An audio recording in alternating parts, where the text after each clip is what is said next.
नमस्कार साथियों, स्वागत है आप सभी का निखिल एडुटेक पर।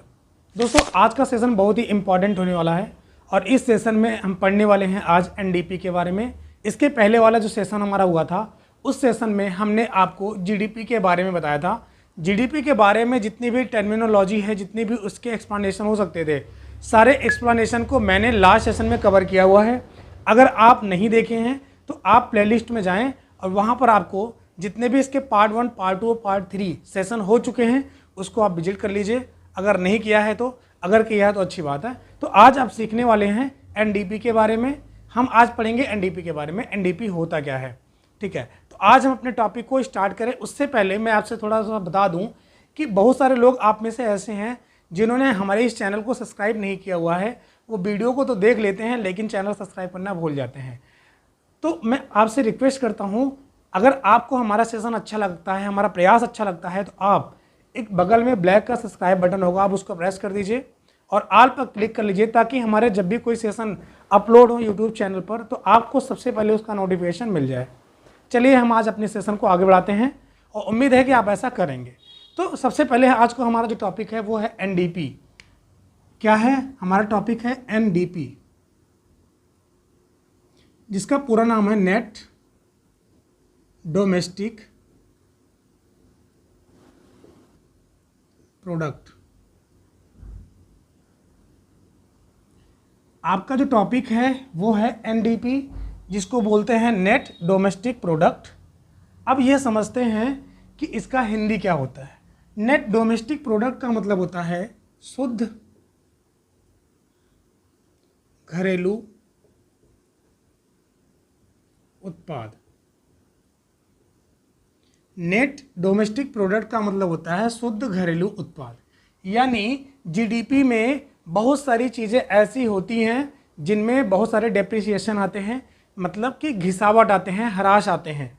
अब ह्रास क्या होते हैं मैं आपको आगे बताऊंगा।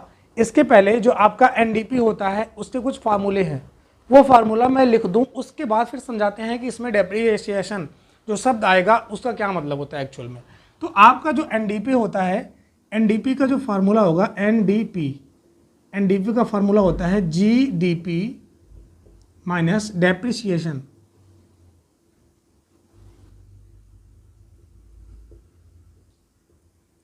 एनडीपी का जो आपका फार्मूला होता है उसका फार्मूला होता है जीडीपी माइनस डेप्रिसिएशन।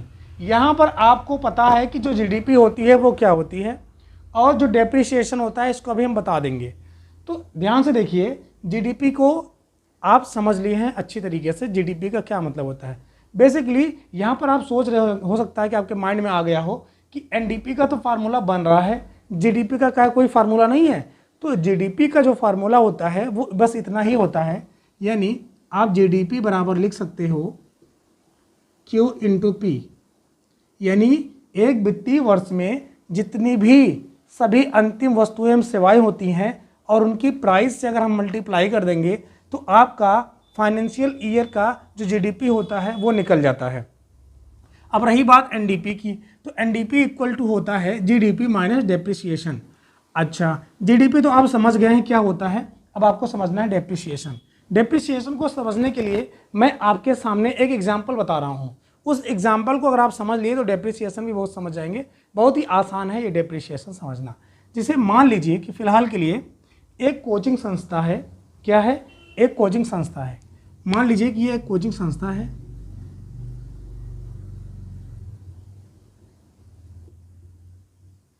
ये एक कोचिंग है और इस पूरे कोचिंग में टोटल मान लीजिए कि 50 बच्चे यानी 50 स्टूडेंट पढ़ते हैं। ये आपकी कोचिंग है। इस कोचिंग में कितने स्टूडेंट हैं? 50 स्टूडेंट हैं। और एक स्टूडेंट की जो फीस है, यानी पर स्टूडेंट जो फीस है वो मान के चलिए 100 रुपये है। ठीक है, ये कोचिंग संस्थान हो गई आपकी, यानी कोचिंग इंस्टीट्यूशन हो गई। और इसमें टोटल कितने बच्चे पढ़ते हैं? 50 स्टूडेंट्स पढ़ते हैं। और पर स्टूडेंट्स फीस कितना है? 100 रुपये मात्र। ठीक है, हालांकि ये कोचिंग संस्था इस हिसाब से 100 रुपये हिसाब से बहुत सस्ती है भाई। तो मान लीजिए ये 50 स्टूडेंट इस कोचिंग में पढ़ते हैं और एक स्टूडेंट की जो फीस है पर मंथ की वो कितनी है, 100 रुपये है। अब मान के चलिए कि अगर 1 महीने की हम इस कोचिंग संस्थान की जीडीपी निकालें, ठीक है, मतलब कि अगर हम 1 मंथ की जीडीपी निकालें इस कोचिंग की, तो 1 मंथ की जीडीपी कितनी हो जाएगी, 50 स्टूडेंट हैं, 100 रुपये के हिसाब से आपकी हो जाएगी 5,000 रुपये। इस हिसाब से अगर इस कोचिंग संस्थान की यानी इस कोचिंग इंस्टीट्यूशन की अगर आपको जीडीपी निकालनी है, 1 महीने की जीडीपी निकालनी है, तो 5,000 रुपये आएगा। अब ध्यान से समझिए, जैसे ये तो 1 महीने की रही, और अगर यही आपको 1 साल की निकालनी हो यानी 1 ईयर की निकालनी हो, तो क्या करेंगे, पर मंथ की इतनी है जीडीपी, और इसी में अगर हम 12 से मल्टीप्लाई कर देंगे 5,000 में, इतना रुपये आपका आ जाएगा, यानी 60,000 रुपीज़। आप इसको 60K भी बोल सकते हो। तो इस हिसाब से 1 वर्ष की जो जीडीपी इस कोचिंग संस्थान की आई है वो 60K आई है, यानी 60,000 रुपये आई है। पर मंथ कितना आ रही है जीडीपी, 5,000 रुपये। लेकिन अगर वहीं 1 साल की निकाल लें, 1 साल को निकालने के लिए आप 12 महीने होते हैं, तो 12 से 5,000 में मल्टीप्लाई कर देंगे, तो 12 पंचे 60 और ये 3 जीरो इधर, तो मतलब कि 60,000 रुपये इस कोचिंग इंस्टीट्यूशन की 1 साल की जीडीपी निकल आई है। अच्छा, अब मान लीजिए कि इस कोचिंग संस्थान में बहुत सारे वर्क होते हैं, यानी कोचिंग संस्थान में फ़ैन लगी होंगी, हो सकता है एसी भी लगी हो, डेस्क बेंच लगे होंगे, और वाइट बोर्ड लगी होगी, डिजिटल बोर्ड लगी होगी, यानी इस तरह के बहुत सारे फर्नीचर्स वाले काम आपके इस कोचिंग संस्थान में लगे होंगे। अब मान लीजिए कि साल भर में ये जो कोचिंग संस्थान है वो 60,000 रुपये क्या कर रही है, इसकी कमाई हो रही है इस कोचिंग संस्थान से। इतना स्टूडेंट्स अगर पढ़ते हैं, 50 स्टूडेंट्स, ठीक है, तो अब मान लीजिए कि 60,000 रुपये टोटल इस कोचिंग की इनकम हो जा रही है, जिसको हम जीडीपी बोल दे रहे हैं। लेकिन 1 साल में बहुत सारे इस कोचिंग संस्थान में इसकी मरम्मत भी करानी पड़ती है, इसके मेंटेनेंस खर्चे भी आते हैं। जैसे क्या क्या खर्चे आ सकते हैं, इनकी एसी ख़राब हो गई हो, उसके मेंटेनेंस में खर्चे आ गए हों, इनके डेस्क बेंच वगैरह हो सकता है टूट गए हों, उसमें भी खर्चे आ गए हों, और हो सकता है कि इनके फ़ैन वगैरह ख़राब हो गए हों, तो इसमें भी खर्चे आ गए हों, और हो सकता है कि जो आरओ का पानी लगा हो, आरओ ख़राब हो सकता है, उसमें भी आपके मेंटेनेंस के लिए खर्चा लगा हो। तो इस हिसाब से ऑन एन एवरेज 1 साल में ये मान लिया जाता है कि हम मान लेते हैं कि 60,000 में से मान के चलिए कि 10,000 रुपीज़, कितना, 10,000 रुपीज़ डेप्रिसिएशन हो गया। तो डेप्रिसिएशन कितना हो गया, इसमें भी जो भी मरम्मत में, इसके मेंटेनेंस में खर्च आए हैं, इस कोचिंग संस्थान में जो भी मेंटेनेंस की ज़रूरत पड़ी है, उस मेंटेनेंस में जो भी आपके खर्चे आए हैं, जो भी आपका एक्सपेंडिचर हुआ है, मरम्मत आपने कराया है कोचिंग संस्थान में, एसी की मरम्मत कराई, पंखे की मरम्मत कराई, डेस्क बेंच को चेंज कराया, ये जो डेप्रिसिएशन है ये 10,000 रुपीज़ यानी 10K या 10,000 रुपीज़ जो है, ये क्या हुआ, ये मेंटेनेंस, कोचिंग की मेंटेनेंस के लिए लगा, और यही जो कोचिंग की मेंटेनेंस के लिए लगता है वही आपका डेप्रिसिएशन हो जाता है। अगर हम जीडीपी से डेप्रिसिएशन कर देंगे, यानी डेप्रिशिएट कर देंगे जीडीपी से जो भी आपके मेंटेनेंस, जो भी आपके मरम्मत खर्च आए हैं, तो आपका अफेक्टिव जीडीपी निकल आएगा, जिसको बोलते हैं NDP. NDP equal to GDP minus depreciation हो जाएगा। उम्मीद है कि आपको एनडीपी और डेप्रिसिएशन का जो कॉन्सेप्ट है समझ में आ गया होगा। कि बहुत सारे क्यूरियोसिटी आपके मन में हमेशा आता रहता है कि आप पढ़ते भी होंगे कि डेप्रिसिएशन, लेकिन डेप्रिसिएशन का करंट मीनिंग यानी एक्चुअल मीनिंग उसका क्या होता है, यहाँ तक आपको समझ में आ गया होगा कि डेप्रिसिएशन क्या होता है। अच्छा, ये डेप्रिसिएशन जो होती है इसका जो कैलकुलेशन होता है वो मिनिस्ट्री ऑफ कॉमर्स करती है। कौन करता है, इसकी जो कैलकुलेशन होती है यानी डेप्रिसिएशन का, इसका जो कैलकुलेशन होता है ये कौन करता है, मिनिस्ट्री ऑफ कॉमर्स।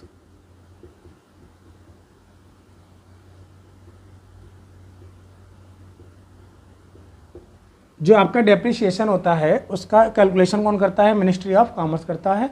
और ये देखता है कि आपकी जीडीपी में जो भी आपके प्रोडक्शन वगैरह हो रहे हैं, जो भी आपकी सर्विसेज हैं, उसमें मेंटेनेंस कॉस्ट कितनी आ रही है, यानी उसकी मरम्मत खर्च कितनी आती है, सब कुछ मिनिस्ट्री ऑफ कॉमर्स इसकी गणना करती है।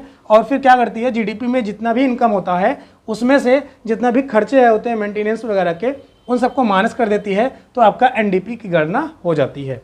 यानी देश में हो रहे कितनी हानियाँ हो रही हैं ये आपका डेप्रिसिएशन बताता है। जैसे ऐसे मान के चलिए जैसे मान लीजिए कि आपने देखा होगा आटा चक्की, आटा चक्की में हम क्या करते हैं, जा करके गेहूँ ले जा करके वहाँ पे आटा पिसवाते हैं।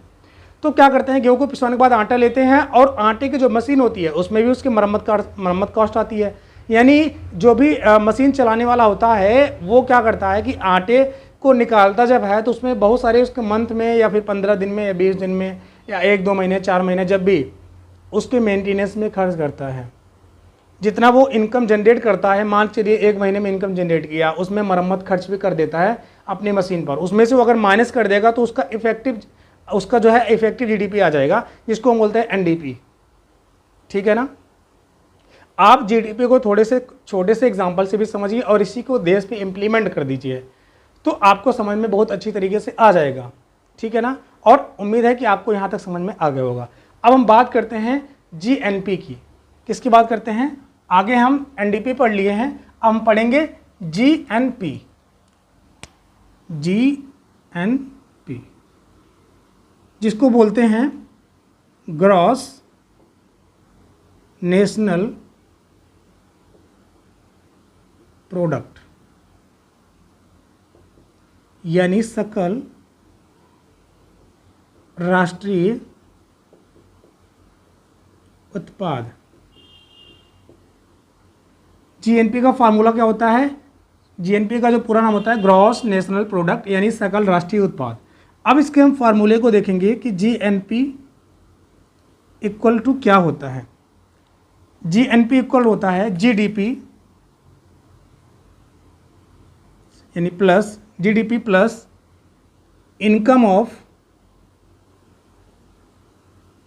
इंडियन वर्किंग इन एब्रॉड, और इसमें से आप माइनस कर देंगे income of foreigner working in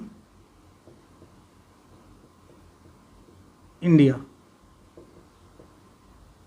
मतलब आपने देखा होगा कि बहुत सारे लोग जो विदेश वाले हैं अपने इंडिया में आकर के यहाँ पर प्रोडक्शन का काम करते हैं, यहाँ पर वस्तुओं का निर्माण करते हैं, यानी बहुत सारी चीज़ों को बनाते हैं और सर्विसेज भी देते हैं। यानी अगर कोई विदेशी इंडिया में आकर के काम करता है और वस्तुओं को बनाता है तो उससे उसकी इनकम जनरेट होगी, तो यानी वो जो पैसे उसके हैं जो वो कमा रहा है उसके इनकम को हम बाहर कर देंगे, और जो भी हमारे इंडियन विदेश में जाकर के पैसे कमा रहे हैं यानी उनकी इनकम वहाँ पे जा करके हो रही है, उनके इनकम को अगर हम जोड़ देंगे तो आपका क्या हो जाएगा, जीएनपी निकल आएगा। तो हम क्या करेंगे, इस चीज़ को और थोड़ा सा ईजी कर देंगे। तो जीडीपी प्लस जो आपका ये है income of Indian working in abroad minus income of foreigners working India, इसको एक नाम और दे देते हैं जिसको बोलते हैं नेट फैक्टर इनकम।